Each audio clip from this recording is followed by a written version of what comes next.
If you take all of the Kremlin's red lines, you could weave a giant straitjacket and stretch it over all of Russia. The latest Putin warning has officially pushed the Chinese one off its pedestal. And Zelensky, of course, sees this and takes advantage of it. But they need to understand that here people joke about our red lines, but they really shouldn't joke about our red lines. And in fact, they know perfectly well exactly where they are, where those lines run. The more often Moscow threatened retribution, the less people feared that retribution. It got to the point where the threats became memes. That's the kind of doctrine we have. So what? You think you want chicken out? What are your balls made of? As they say, that very spot certainly turned out to be quite tough after all, and the US officially gave permission to strike deep into the terrorist pseudo-state with long-range weapons. And then, after that, Britain and France also eventually followed suit. Let's start with the map. Let's put up a map showing where long-range missiles can reach. This is what it looks like. It looks terrifying. The only thing I can say is that, of course, this requires from us something that we currently don't have. This requires restoring the country's air defense aviation, because since these missiles will fly deep into the country and we see how regularly drones also penetrate quite far, we need to understand that most of the fighter aviation is currently engaged along the front line. The Kremlin immediately started playing the same old tune. Putin once again rushed, groggy and half asleep, to hurriedly re-sign a new nuclear doctrine, which he's already signed at least 100 times before. The conditions under which Russia would resort to using nuclear weapons are also clearly defined. We will consider such a possibility only as soon as we receive fully reliable and thoroughly confirmed information about the detected massive launch of potentially hostile aerospace attack weapons and their crossing of our state border. And only then, for example, strategic or tactical aviation aircraft, cruise missiles, as well as unmanned aerial vehicles, drones. Medvedev, coming out of another drinking binge, has once again started World War III, though for now only in his own kitchen. And meanwhile, Kremlin media have once again threatened to destroy Washington. After that, if anyone still wants to launch attack mess, scalp, storm shadow missiles or anything else, I don't really think so, but probably today this needs to be done with a clear and full understanding that in essence nothing will essentially remain of America, which is the country that is trying to drag us into escalation. Nothing left for Biden to hand over to Trump. There will be neither Biden nor Trump.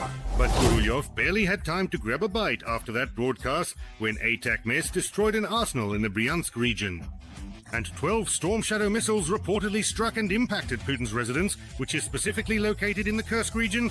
I got in the car, ran out.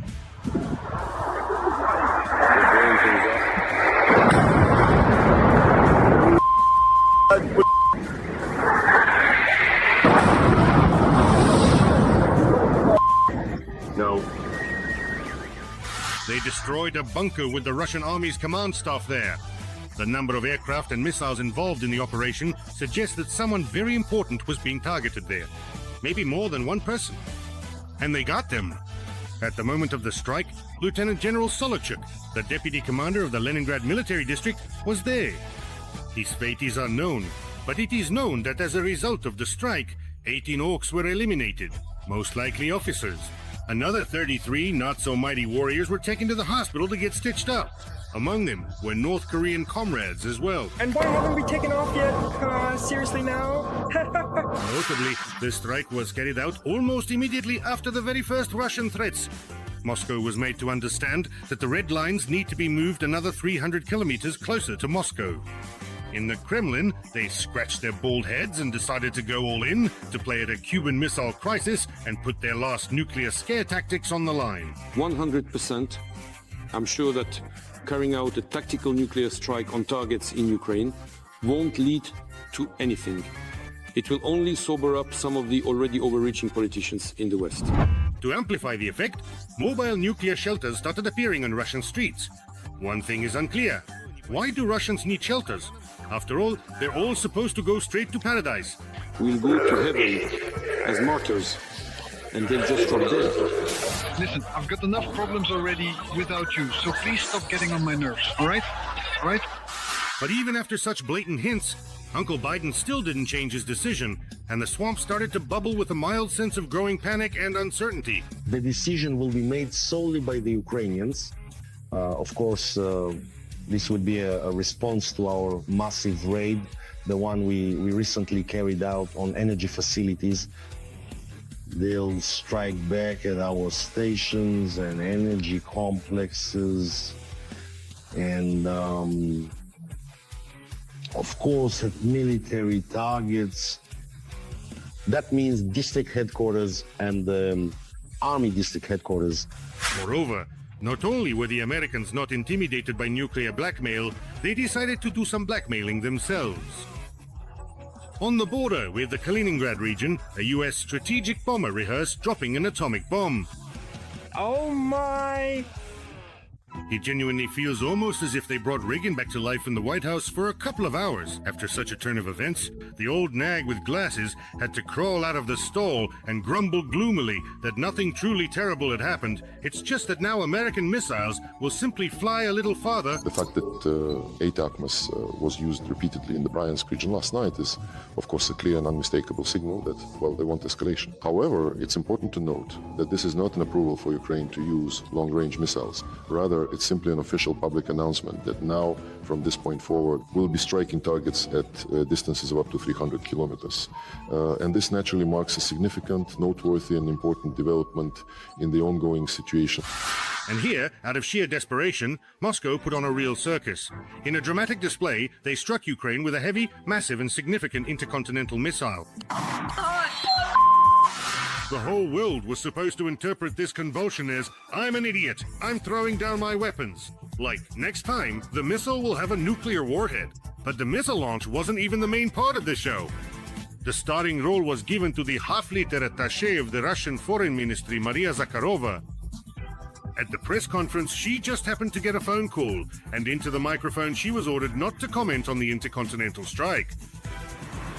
Yes, sir. Hello? Masha. Yes, I'm at a briefing. I'm afraid there might be a ballistic missile strike which Western media are talking about, but we are not commenting. That's all. Yes, okay, thank you. The staging was done by Mikhalkov himself, no less, and the person on the phone was played by Pevtsov. Of course, in Russia, we've seen more than once how officials forget about the existence of microphones. Speaks in English. But in this case, it's obvious that the Kremlin decided to play the good old bipolar game. We'll scare them with a missile, but we won't say that we're scaring them, so that they think we're not trying to scare them and get scared anyway. Brilliant plan, Walter. Absolutely fantastic and awesome, if I understood it correctly. The response to this circus act came immediately. Ukrainian drones struck the training ground in the Astrakhan region, from where that intercontinental Wonderwaffe was launched. We're flying. Something just flew over the house.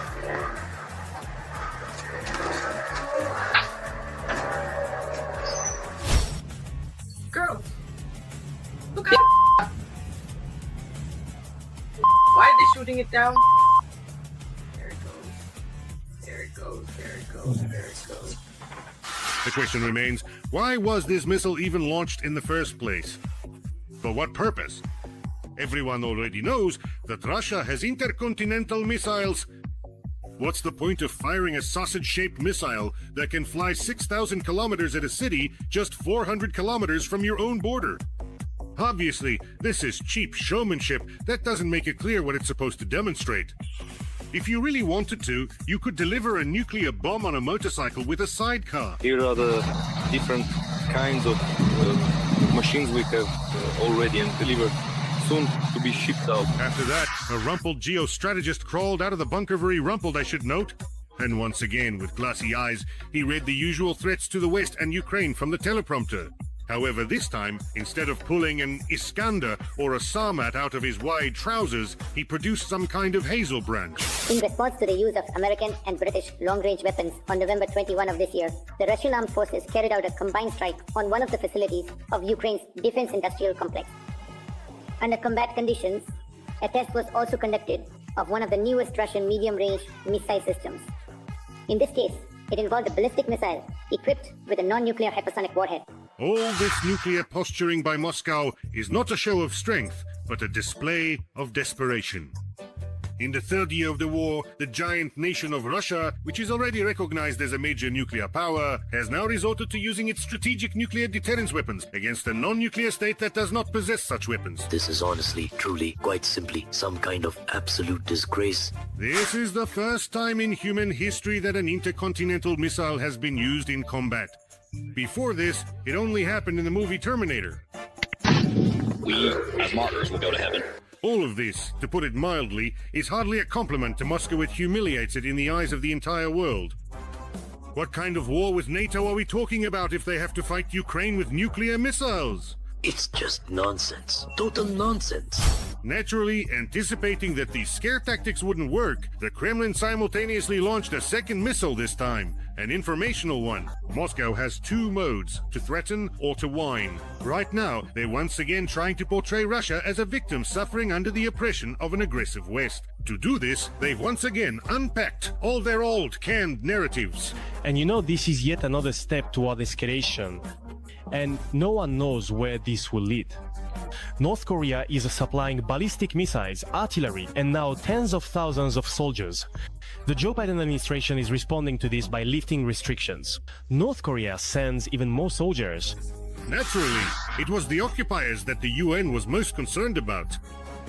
The spokesperson for the Secretary General called for ensuring the safety of Russians in connection with the permission to strike deep into the swamps. A truly magical organization. There's really nothing to comment on here. Honestly, I don't even want to comment on this situation. Right now, Moscow has stretched its last red line like an underwear elastic. There's nowhere left to raise the stakes. And we seriously doubt that someone who keeps people in quarantine for 2 weeks before a 1-minute meeting actually wants to die in a nuclear apocalypse. We can state with certainty, Russia has stolen its own red lines. I would like to remind you that this video is created for entertainment purposes and contains elements of satire and irony. All facts and events are presented in a hyperbolized or exaggerated form to convey a comedic or dramatic effect. Our goal is not to mislead, but to highlight humor. Please take it with a smile.